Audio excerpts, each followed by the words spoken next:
What's going on, everyone? It's Mike, it's John back again, and I'm going to cut straight over to John. Well, again, we're doing this. People are waiting for a rant off me, but I'm all ranted out. I'm not ranting over this shower of shit bottle jobs anymore. And we can sit here and we can slag the manager off all we want. And listen, I want the manager out the club. I know you've got some stats for us, and them stats will prove why this manager has to go. But this team of bottle jobs, who again threw away a 2-goal lead, it's not good enough. The mentality from the top to the bottom at Everton Football Club is absolutely shocking. Putting us fans through that again yesterday, who were there in our thousands, and even at 2-0, Michael, I didn't feel safe. Everton could be 8-0 up and I wouldn't feel safe that we were going to win the game, because the mentality in this club, in that squad, when Michael Keane plays, it's very, very rare we win. There was some stats I've seen about him today. I think he's played something like 24 times. And I think we've only won about 5 of them when he's played. It's shocking. And then you've got the fucking dickheads of a manager putting square pegs in round holes. We've got Dixon on the bench there. Someone had a pop at me this morning on X saying, you can't put kids in against teams like Villa and stuff like that. Other teams play youth. How are these kids supposed to get Premier League experience and step up to the next level if this dinosaur is not picking them? He had Ashley Young at right back. He's got Patterson on the bench. Then he put James Garner there, who for me, and I know you've said he can play there. He can't. He's shit at right back, right? So give Dixon a go or start with Patterson. Square pegs, round holes from a dinosaur manager. Then you've got Calvert-Lewin, who possibly could have got 3 points. The first one was probably touch and go. But again, he still missed a chance. Then he smashes it against the bar when he only had to roll it under the keeper or pass it. 1-on-1, and we've said on here time and time again, 1-on-1, his head goes when he's got time to think about what he's doing. He's a great centre forward for the sort of goal he scores with his head. He's all right like that. But when it comes to having to think about it, Umar Niasse was better on 1-on-1. Jamie Vardy, I've said on here for 2.5 years, we should have brought him in. And I know you've said of his age at the time I said it, and you said, nah. You even said to me this morning, you were right about Jamie Vardy. Jamie Vardy scores them chances yesterday. Any decent all-round Premier League striker takes them 2 chances yesterday. And forget whether the first one was offside or not. As I say, he still fucked it. So, for me, he's not good enough. The team, and I know people are going to put in the comments, well, we went 2-0 up. Was anyone who watches this channel feel safe at 2-0? Because I didn't. Because we invited them on. And I know you said this morning to me on the phone, it's probably the way to play against Villa, hitting them on the break. But when they got that first goal, we still played the same way. When they got their second goal, we played the same way. Because this manager is inept, tactically, playing players out of position, making the wrong substitutions yet again.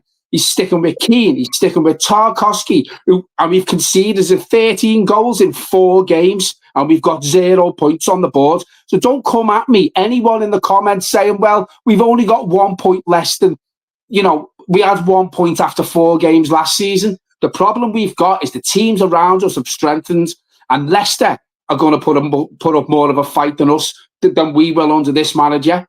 And also, the other team who come up is now. Right? So, there's only Southampton, and I wouldn't even say they're worse than us. I think they're on a par with us. There's 2 shit teams in this league, and it's Everton and Southampton. And until something changes with this managerial situation, we're fucked, and we are doomed, and we're going down. Big Sam would do a better job than him, because I guarantee you, if Sam Allardyce was in charge of that squad of players, we wouldn't be bottom, and we wouldn't have conceded 13 goals in 4 games. And you can have a pop at me for saying about Big Sam, not saying I want him back. But he played players in positions, and he knows how to set a defence up. We thought Dyche did, until he's conceded shitloads of goals in the first 4 games. I don't disagree. I just want to add a little bit to the comments. I did say sitting back was the way to play Villa, and then playing the ball through our channels and using our pace to get them behind Villa. And you are right. we had them opportunities, at 2-1, we could have made it 3-1, and, we hit the bar to make it 3-3, blah, blah, blah, blah, blah. But the facts are right. He might have set up right, but because the players, every time they got the ball, were shitting themselves, they couldn't string a pass together. So in the first 10 minutes, Aston Villa had 70 passes. Everton had 13 in 10 minutes. I mean, I don't know any other Premier League team where that would be acceptable. 10% possession we had in the first 10 minutes. 10%. We had the ball for 1 minute. I mean, what is that about? I didn't expect us to have much possession against Aston Villa, Michael, but that stat is absolutely shocking for any Premier League team. For any Premier League team to have 10% in the first, how many minutes you ever said then? It's a disgrace. That is a disgrace. And this club, this manager, this group of bottle jobs are an absolute disgrace to our club that we love. You were there. You were there. Obviously, you watched the game, and you were texting me even at 2-0, saying this is a shit performance. Like even at 2-0. I mean, even when we scored our first goal and Dwight McNeil p-rolled it into the corner. I actually went, how the fuck have we scored? Like, I couldn't believe it. I know. And this is the thing. If a team plays against Everton like that, right, that poor, and then that team goes 2-0 up, we're all saying, how the hell are they winning? How the hell have they got a 2-0 lead? How poor is that? I'm not going to say I felt for Villa, but there was no way they should have been 2-0 down.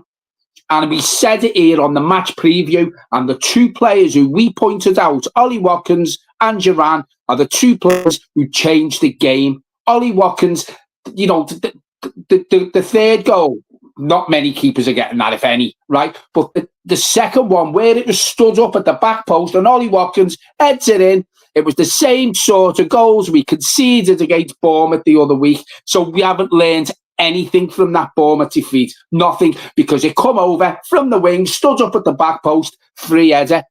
Doesn't happen with Jacob Reich in the team, and it doesn't happen with Jared Brandwaite in the team. I know Jared Brandwaite, wasn't available yesterday, but at the end of the day, Michael, Jake O'Brien, you can't tell me he's any worse than Michael Keane or Tarkowski. And I'm not going to sit here and slag Tarkowski off because I think he's been brilliant since he come to Everton. But this season, he's absolutely been a shit show. I actually think Michael Keane's had a better season than Tarkowski up to now, and that's saying something. I think they've both been awful. I think it's disappointing how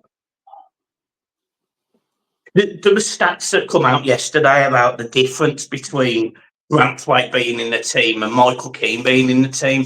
We can see double the amount of goals in half the amount of games with Michael Keane in the team.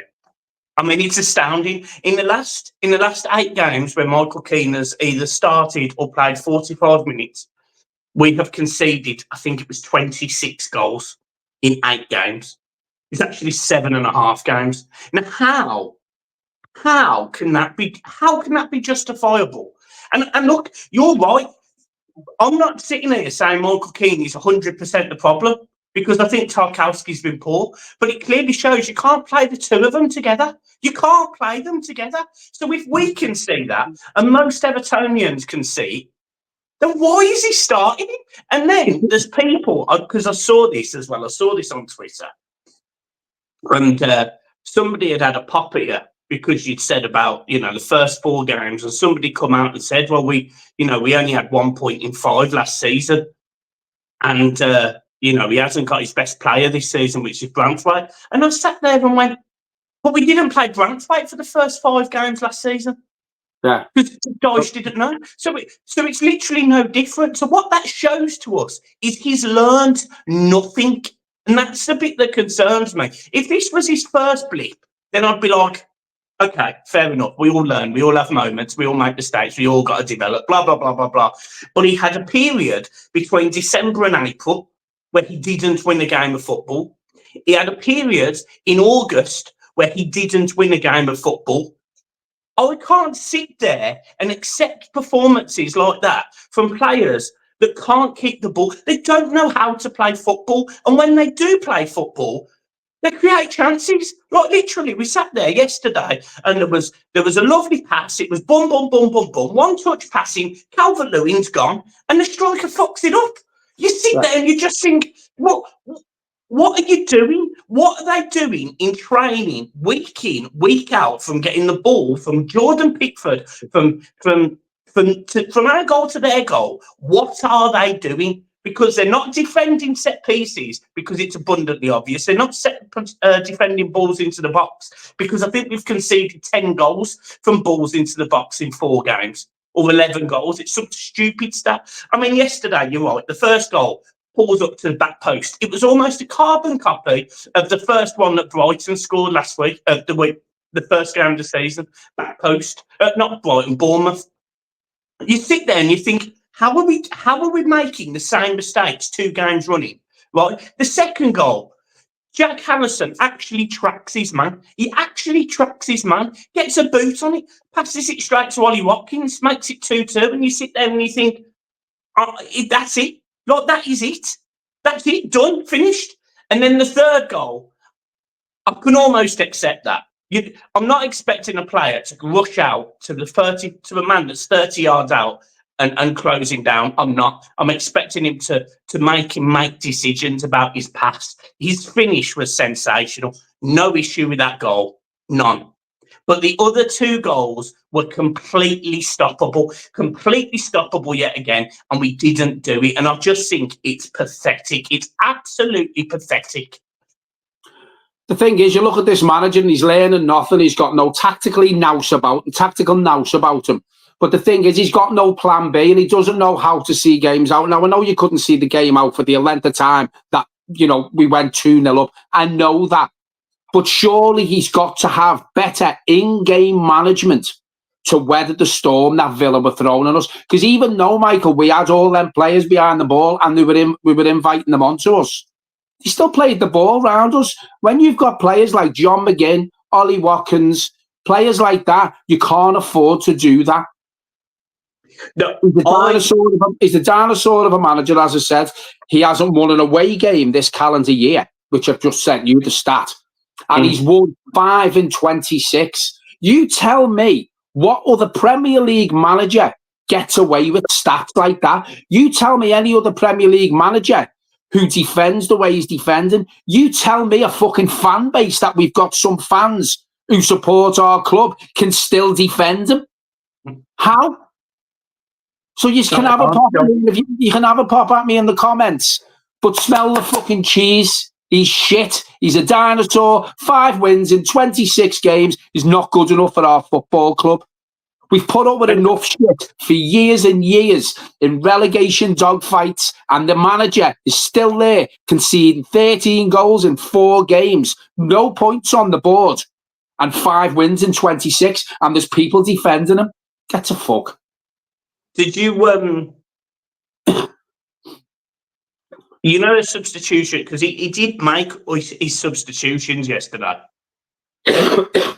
Did you think they were all right? What did you think of his subs? He's made worse subs. He's made worse in the past. He has. Do you know what killed him, in my opinion? You might not agree with this, but what killed him, in my opinion, is simply the starting lineup. Is simply Keane and Young.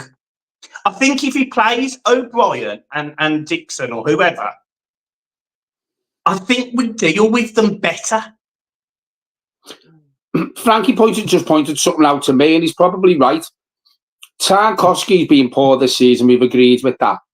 But you think Tarkowski's been poor because he's got Michael Keane playing next to him? Because he looks a bag of nerves with him playing next to him? Because he knows you can't rely on Michael Keane. Listen, there's been worse players this season than Michael Keane. I'm not going to sit here and throw him under the... Well, I am throwing him under the bus because he's shit. He's not a Premier League footballer. But what I will say, there's been worse players than him. But just look at the stats when Michael Keane plays. That tells you enough. That tells you enough. And he's sticking with his favourites. And you mentioned Ashley Young. We mentioned Michael Keane yet again. He's got his favourites, Michael. And until something changes, the results aren't going to change. The shithouse mentality from the players isn't going to change.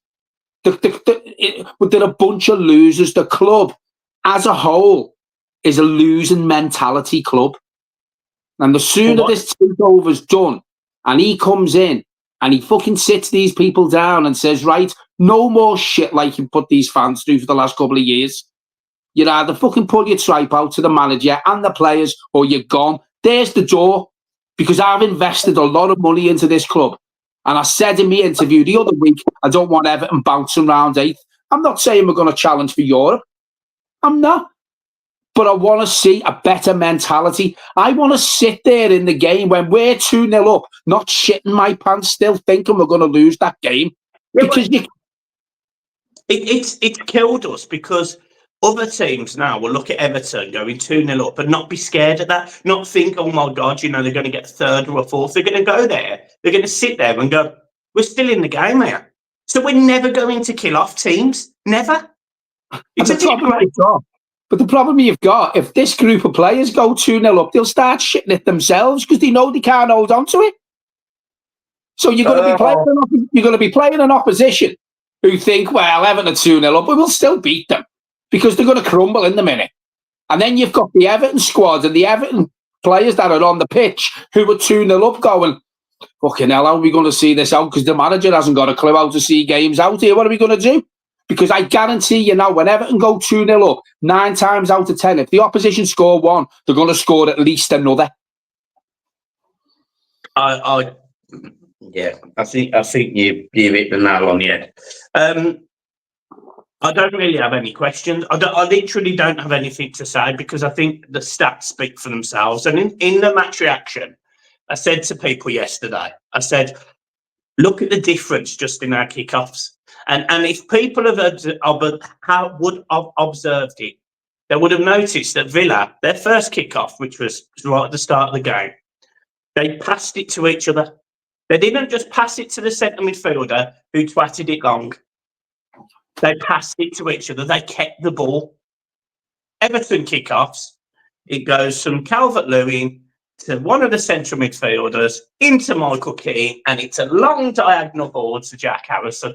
And it's every single kickoff. Every kickoff, we're giving them the ball. Yeah. And that's because our players haven't got the minerals to keep it, because the manager has taught them and built this philosophy into their head that we just go long. I don't know how many times yesterday I've sat there and thought, just pass the ball into Njai and he can just, try and run with it. He can take the ball 20 yards. But he didn't. He pumps it to Calvert-Lewin. How many times yesterday was Calvert-Lewin isolated because we've literally been pinned back in our own half and we've just twatted it. So it's with Lewin. He's done a good job. He's holding up the ball, all of those good things. Well done. But no one can get anywhere near him because we're still down that end. Yeah. Funny enough, the ball travels faster than we do. I just sit there and I just think, you smash it to him if you're playing 4-4-2, because you'll have a player off Lewin. But the way that he sets up, he literally plays like 4-5-1, leaves Lewin on his own, and every player is in our half. It doesn't work when he doesn't have backup. I just sit there and I just think, it's a shambles. It's an absolute shambles. We were quite close to the pitch yesterday, and there was a couple of touches from Calvert-Lewin when it was playing up to him, and he did hold the ball up a lot better yesterday, and obviously he scored the goal with his head. But it's the one-on-one situations where he shits his catch. But as you're quite right there, you can only play the long, high ball up like that if you've got someone next to you. Because, as you quite rightly say, once he's won the ball and he's held it up, if he loses it, we're on the back foot straight away because our players are still down there. He does lose it because he can't beat a man. He can't beat anyone. No, he doesn't. You're right. He can't win the ball. Or he can't hold the ball up and then look to go past the defender because he can't beat a man. You're quite right with what you say. And then when he does get behind the defence and he's clean through on goal, he's probably the worst one-on-one striker in the Premier League, in my opinion. So what hope have you got? Do you know what got me yesterday, right? And this isn't a Calvert-Lewin blasting match because he scored. And so well done. He's got 2 in 4, isn't he? So, look, goal scoring, fine. Keep that up. But he come out yesterday and the comment he made was on Twitter or whatever, and he come out and he went, stay with us. He made it was a long thing, and he went, stay with us fans or something. Like, it was the equivalent of that. And I sat there and thought, hang on, you were begging for a move in the summer, as far as I understand. Literally, you were being touted all over the gaff. So you're saying to us fans, stick with you, yet you can't wait to leave. I just sat there and thought, are you taking the piss out of us, mate? Well, they are, and it's the mentality from the club, and it's the mentality from the players. They're laughing at us fans, Michael, spending our hard-earned money week in, week out, going home, going away.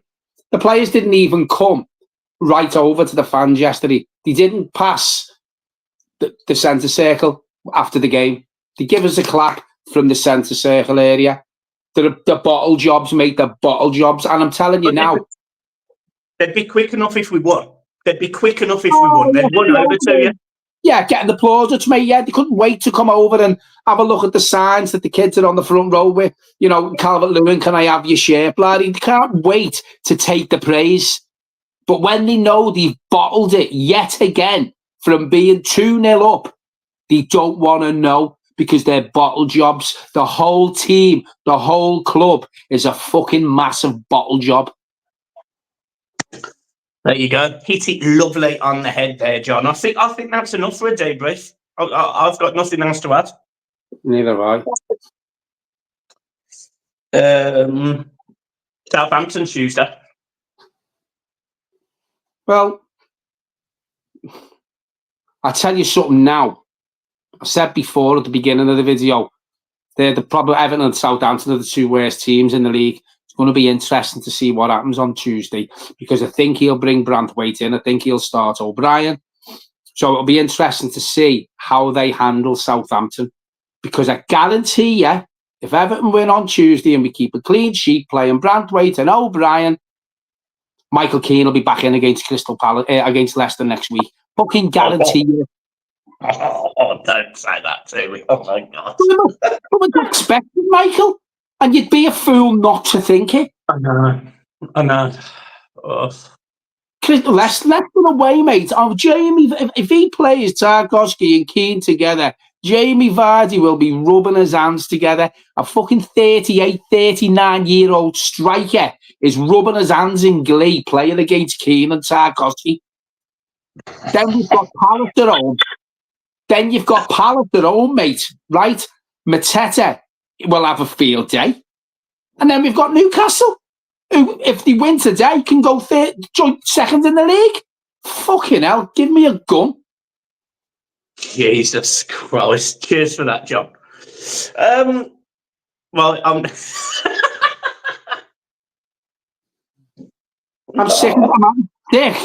sick of these rants. But you bottle it in, and I haven't really spoke about it since yesterday, and it all comes out in these debriefs, because it's becoming a regular occurrence now with this fucking club and this squad of players and this dinosaur of a manager. Don't know how much more I can rant over this club, because it's becoming monotonous. It's like a broken record. But yet people at the club can't see it. Certain Everton fans can't see it. Fucking wake up. But we will leave it there. Make sure you hit the like and subscribe button, guys. That was your debrief to Aston Villa 3, Everton 2. Peace.